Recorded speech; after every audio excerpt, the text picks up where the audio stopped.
Not exactly your typical sight on the morning commute. A massive SpaceX rocket has appeared at Christmas Island while slowly getting towed towards shore.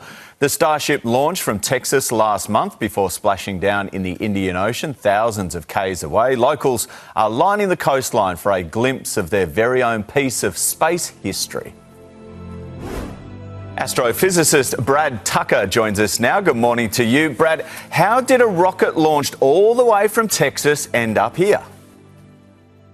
Yeah, look, it's a bit more of a surprise than one may think, but this was somewhat part of the plan. The whole mission was designed to splash down in the Indian Ocean.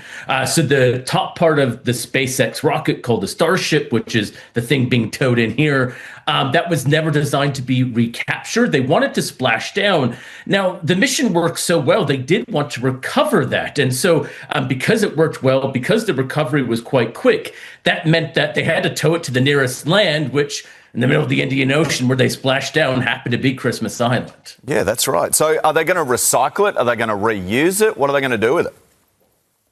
So the biggest thing they want to do is studying. So, Starship is still in the development by SpaceX. So a lot of the design has still been around the heat shields. This whole rocket is supposed to be completely reusable, landing and then refueling and relaunching. So when it splashed down quite nicely in the ocean, and that's the vision you have now, they realized that, well, the heat shields that they want to study, that's intact. The booster engines are intact. Everything is essentially ready to go. So they're towing it in. They're going to study it at Christmas Island initially, and then they're going to ship it all the way back to SpaceX in Texas. And that's going to inform kind of essentially the final design. So this is kind of a key aspect here. So now that they know it recovered, now that they know it survived, they can figure out what worked about this one particularly, so they can model all the next and essentially the main parts of the SpaceX rocket. Some amazing vision. I was doing some light reading, Brad, about atmospheric radiation. There's a lot more space junk landing on Earth at the moment. What should people do? Should they stay away from it? Should they touch it? Should they report it? Look, I'm glad we have the same sort of light reading. Yeah. Look, space junk is like Australian animals. Don't touch it if you don't know what you're doing. And the thing is, it can be hazardous. Now, there usually isn't a ton of radiation on it. Most of it's the material.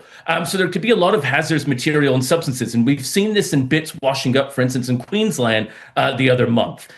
It also can be damaged. And there's also actual legislation and treaties that require the Australian government to return it, or at least attempt to return it, to its rightful owner. So it is best to contact authorities, the Australian Space Agency, or a local agency who can get in contact with it. Now, eventually it could be a collector's item, but for the first instance, hands off until you know what's going on. Yep, fair enough. Brad, thanks for your time. Appreciate it. Thanks. Here's Nat.